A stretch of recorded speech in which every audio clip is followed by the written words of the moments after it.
ओम श्री गणेशाय नमः। ओम घृणी सूर्याय नमः।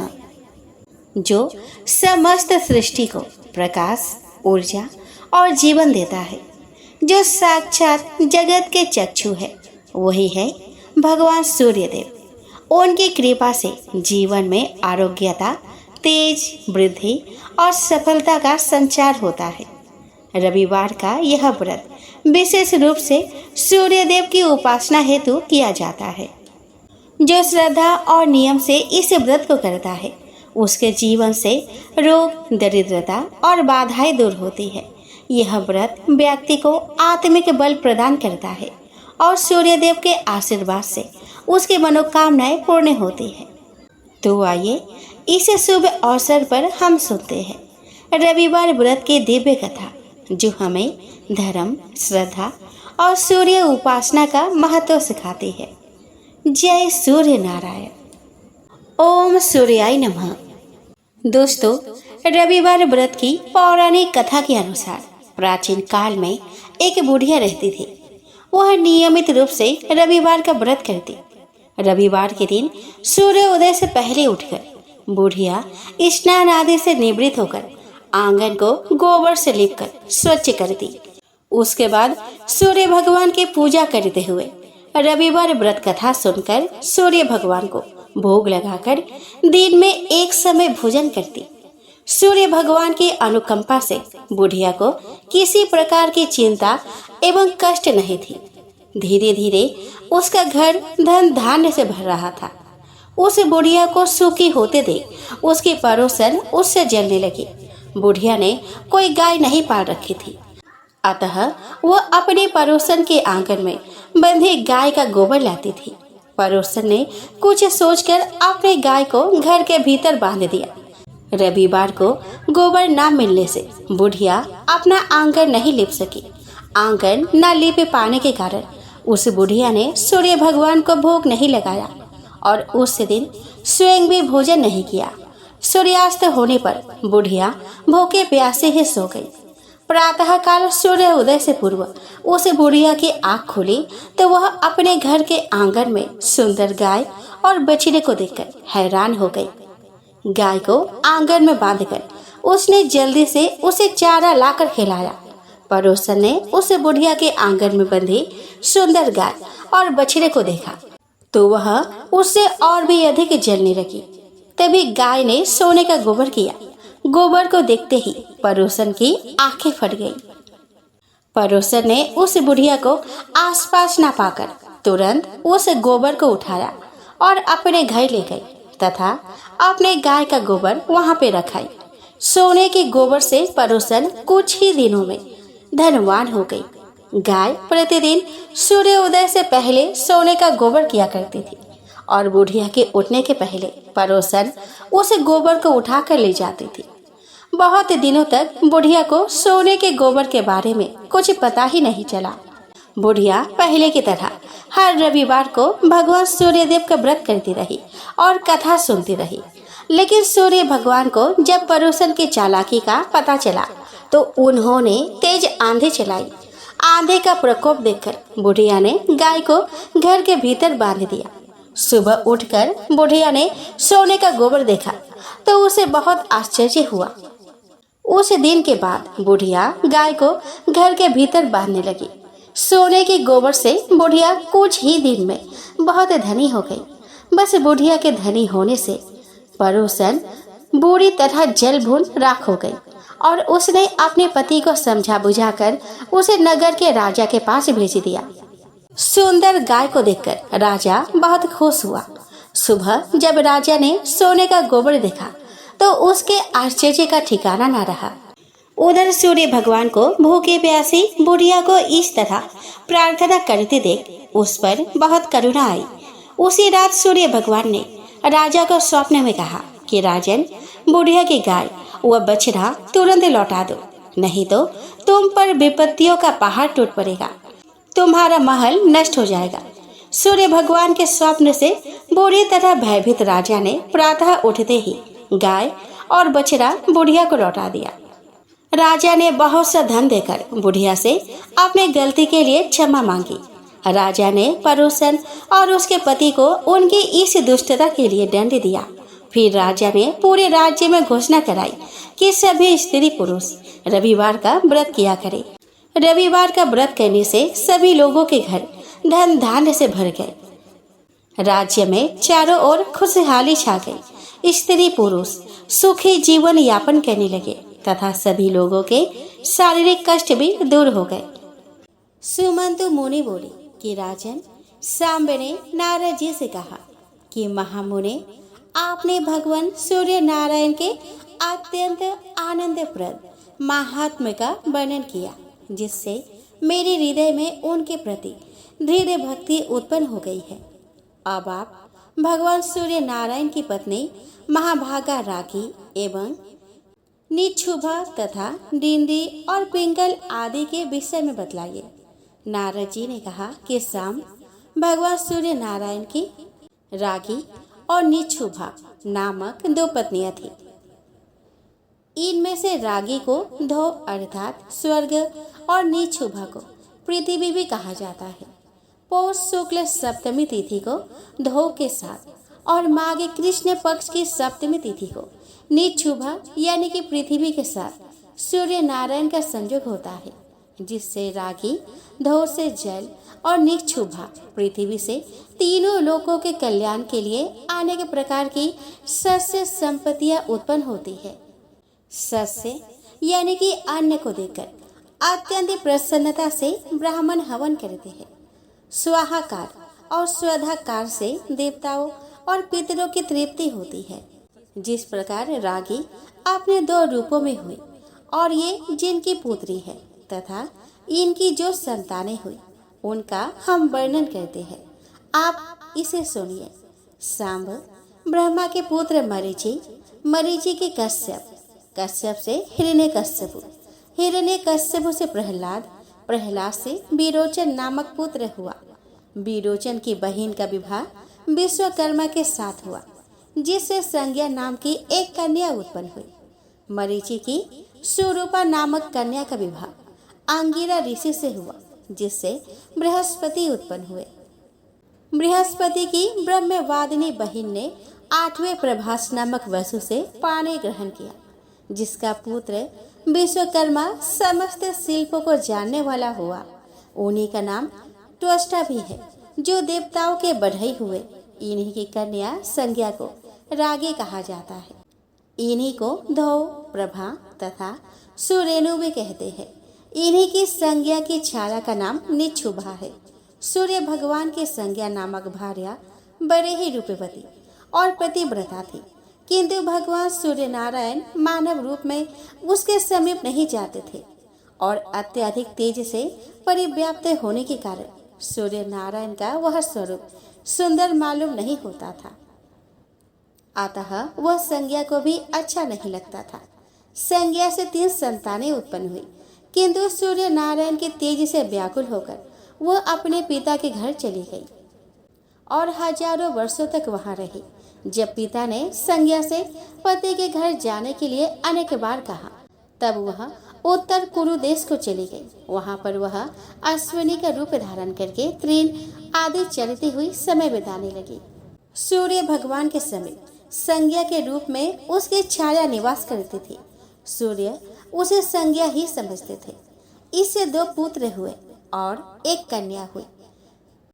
श्रुतश्रवा तथा श्रुतकर्मा, यह 2 पुत्र और अत्यंत सुंदर तप्ती नाम की कन्या छाया की संतानें हैं। श्रुतश्रवा तो सावर्णी मनु के नाम से प्रसिद्ध होगा और श्रुतकर्मा ने शनिश्चर नाम से प्रसिद्ध प्राप्त की। संज्ञा जिस प्रकार से अपने संतानों से स्नेह करती थी, वैसा स्नेह छाया ने नहीं किया। इस अपमान को संज्ञा के ज्येष्ठ पुत्र सावर्णी मुनि ने तो सहन कर लिया, किंतु उनके छोटे पुत्र यम यानी कि धर्मराज सहन नहीं कर सके। छाया ने जब बहुत ही कलेश देना शुरू किया, तब क्रोध में आकर बालपन और भावी प्रबलता के कारण उन्होंने अपने बीमाता छाया की भर्त्सना की और उसे मारने के लिए अपना पैर उठाया। यह देखकर क्रोध बीमाता छाया ने उन्हें कठोर श्राप दे दिया कि दुष्ट, तुम अपने माँ को पैर से मारने के लिए उद्धत हो रहे हो, इसीलिए तुम्हारा यह पैर टूटकर गिर जाए। छाया के श्राप से विभल होकर यम अपने पिता के पास गए और उन्हें सारा वृतांत कह सुनाया। पुत्र की बातें सुनकर सूर्य नारायण ने कहा कि पुत्र, इसमें कुछ विशेष कारण होगा, क्योंकि अत्यंत धर्मात्मा तुझ जैसे पुत्र के ऊपर माता को क्रोध आया है। सभी पापों का तो निदान है, किंतु माता का श्राप कभी अन्यथा नहीं हो सकता। पर मैं तुम्हारे ऊपर अधिक स्नेह के कारण एक उपाय कहता हूँ। यदि तुम्हारे पैर के मांस को लेकर कृमि भूमि पर चली जाए तो इससे माता का श्राप भी सत्य होगा और तुम्हारे पैर की रक्षा भी हो जाएगी। सुमंत मुनि ने कहा कि राजन, इस प्रकार पुत्र को आश्वासन देकर सूर्य नारायण छाया के समीप जाकर बोले कि छाया, तुमने इनसे स्नेह क्यों नहीं कर दी? माता के लिए तो सभी संतानें समान ही होनी चाहिए। यह सुनकर छाया ने कोई उत्तर नहीं दिया, जिससे सूर्य नारायण को क्रोध आ गया और वह श्राप देने के लिए उद्धत हो गए।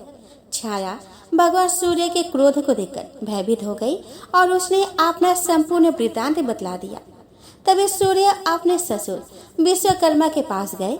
अपने जामाता सूर्य का क्रोध देखकर विश्वकर्मा ने उनका पूजन किया तथा मधुर वचनों से शांत किया और कहा कि देव, मेरी पुत्री संज्ञा आपके अत्यंत तेज को सहन न कर सकने के कारण वन को चली गई है और वह आपके उत्तम रूप के लिए वहां पर महान तपस्या कर रही है। ब्रह्मा जी ने मुझे आज्ञा दी है कि यदि उनकी अभिरुचि हो तो तुम संसार के कल्याण के लिए सूर्य को तराश कर उत्तम रूप बनाओ। विश्वकर्मा का यह वचन सूर्य नारायण ने स्वीकार कर लिया और तब विश्वकर्मा ने शाक द्वीप में सूर्य नारायण को भ्रमी यानी कि खराद पर चढ़ाकर उनके प्रचंड तेज को खराद डाला, जिससे उनका रूप बहुत कुछ सौम्य बन गया। सूर्य नारायण ने भी अपने योग बल से इस बात की जानकारी की कि संपूर्ण प्राणियों से अदृश्य हमारी पत्नी संज्ञा अश्विनी के रूप को धारण करके उत्तर कुरु में निवास कर रही है। अतः सूर्य भी स्वयं अश्व का रूप धारण करके उसके पास जाकर मिले। फलतः कालांतर में अश्विनी से देवताओं के वैद्य जुड़वा अश्विनी कुमारों का जन्म हुआ। उनके नाम है नासत्य और दशरथ। इसके पश्चात सूर्य नारायण ने अपना वास्तविक रूप धारण किया। उस रूप को देखकर संज्ञा अत्यंत प्रीति से प्रसन्न हो गई और वह उनके समीप चली गई। तत्पश्चात संज्ञा से रेवंत नामक पुत्र उत्पन्न हुआ, जो भगवान सूर्य नारायण के समान ही सौंदर्य संपन्न था।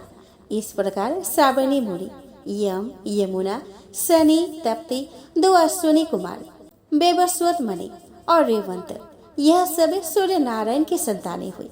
यम की भगिनी यमी यमुना नदी बनकर प्रवाहित हुई। साबरणी 8वें मनु होंगे। साबरणी मनु मेरु पर्वत के पृष्ठ प्रदेश पर तपस्या कर रहे हैं। साबरणी के भ्राता शनि एक ग्रह बन गए और उनकी भगिनी तप्ती नदी बन गई, जो विंध्या गिरी से निकलकर पश्चिमी समुद्र में जाकर मिलती है। इस नदी में स्नान करने से बहुत ही पुण्य प्राप्त होता है।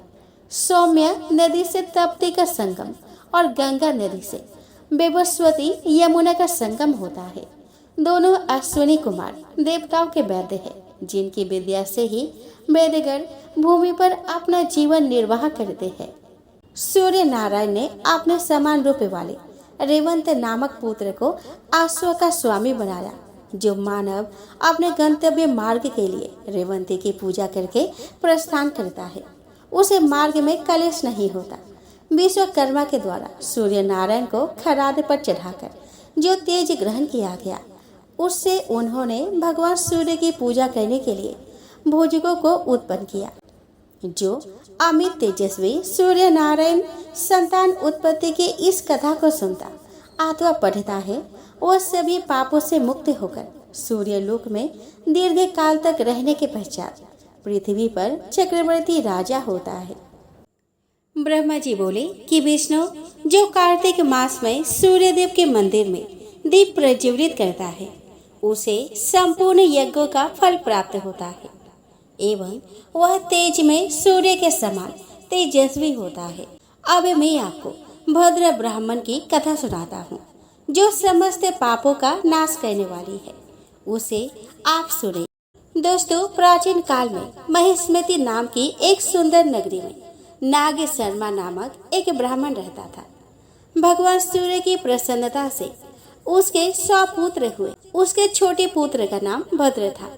वह सभी भाइयों में अत्यंत विलक्षण विद्वान था। वह भगवान सूर्य के मंदिर में नित्य दीपक जलाया करता था। एक दिन उसके भाइयों ने उसे बड़े आदर से पूछा कि भद्र, हम लोग देखते हैं कि तुम भगवान सूर्य की ना तो कभी पुष्प, धूप, नैवेद्य आदि अर्पण करते हो और ना कभी ब्राह्मण भोजन कराते हो। केवल दिन रात मंदिर में जाकर दीप जलाते रहते हो। इसमें क्या कारण है? तुम हमें बताओ। अपने भाइयों की बात सुनकर भद्र बोला कि भाद्रगण, इस विषय में आप लोग एक आख्यान सुने। प्राचीन काल में राजा इक्ष्वाकु के पुरोहित महर्षि वशिष्ठ थे। उन्होंने राजा इक्ष्वाकु से सरयू तट पर सूर्य भगवान का एक मंदिर बनवाया। वे वहां नित्य गंध, पुष्प आदि उपचारों से भक्ति पूर्वक सूर्य की पूजा करते और दीप प्रज्वलित करते थे। विशेषकर कार्तिक मास में भक्ति पूर्वक दीप उत्सव किया करते थे। तब मैं भी उनके कुष्ठ आदि रोगों से पीड़ित हो उसी मंदिर के समीप पड़ा रहता था और जो कुछ मिल जाता उसी से अपना पेट भरता था। वहाँ के निवासी मुझे रोगी और दीनहीन जानकर मुझे भोजन दे देते थे। एक दिन मुझ में यह कुत्सित विचार आया कि मैं रात्रि के अंधकार में इस मंदिर में स्थित सूर्य नारायण के बहुमूल्य आभूषणों को चुरा लूं। ऐसा निश्चय कर मैं उन भोजकों के निद्रा की प्रतीक्षा करने लगा। जब वे भोजक सो गए तब मैं धीरे धीरे मंदिर में गया और वहां देखा कि दीपक बुझ चुका है। तभी मैंने अग्नि जलाकर दीपक प्रज्वलित किया और उसमें घृत डालकर प्रतिमा से आभूषण उतारने लगा। उसी समय वे देवपुत्र भोजक जग गए और मुझे हाथ में दीपक लिया देखकर पकड़ लिया। मैं भयभीत हो विलाप करके उनके चरणों पर गिर पड़ा। दयावश उन्होंने मुझे छोड़ दिया, किंतु वही घूमते हुए राजपुरुषों ने मुझे पीर बांध लिया और वे मुझसे पूछने लगे कि अरे दुष्ट, तुम दीपक हाथ में लेकर मंदिर में क्या कर रहे थे? जल्दी बताओ। मैं अत्यंत भयभीत हो गया। उन्हें राजपुरुषों के भय से तथा रोग से आक्रांत होने के कारण मंदिर में ही मेरे प्राण निकल गए। उसी समय सूर्य भगवान के घर मुझे विमान पर बैठाकर सूर्य लोक ले गए और मैंने एक कल्प तक वहां सुख भोगा तथा फिर उत्तम कुल में जन्म लेकर आप सबका भाई बना।